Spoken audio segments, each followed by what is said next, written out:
Exodus 1:1-22. Exodus chapter 1 verse 1. These are the names of the sons of Israel who came to Egypt with Jacob, each with his household. Exodus chapter 1 verse 2.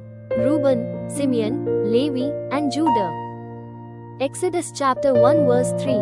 Issachar, Zebulun, and Benjamin. Exodus chapter 1 verse 4. Dan and Naphtali, Gad and Asher.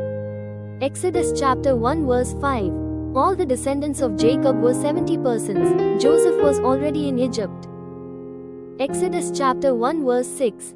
Then Joseph died, and all his brothers and all that generation. Exodus chapter 1 verse 7. But the people of Israel were fruitful and increased greatly. They multiplied and grew exceedingly strong, so that the land was filled with them. Exodus chapter 1 verse 8. Now there arose a new king over Egypt, who did not know Joseph. Exodus chapter 1 verse 9.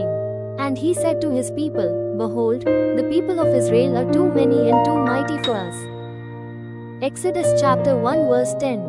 Come, let us deal shrewdly with them, lest they multiply, and, if war breaks out, they join our enemies and fight against us and escape from the land.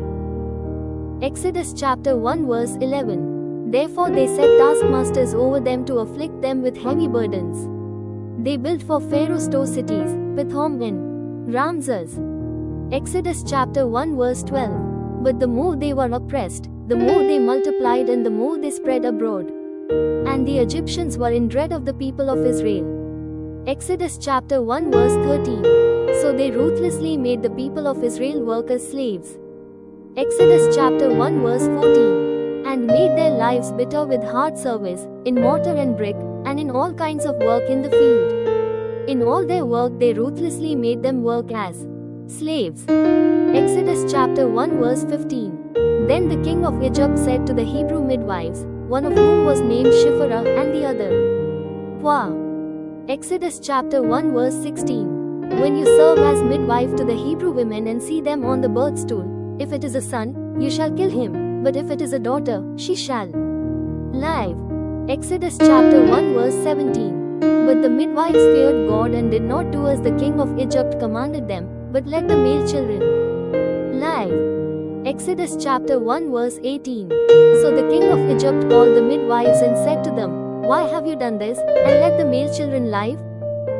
Exodus chapter 1 verse 19. The midwives said to Pharaoh, Because the Hebrew women are not like the Egyptian women, for they are vigorous and give birth before the midwife comes to them. Exodus chapter 1 verse 20. So God dealt well with the midwives, and the people multiplied and grew very strong. Exodus chapter 1 verse 21. And because the midwives feared God, he gave them families. Exodus chapter 1 verse 22. Then Pharaoh commanded all his people, Every son that is born to the Hebrews you shall cast into the Nile, but you shall let every daughter live.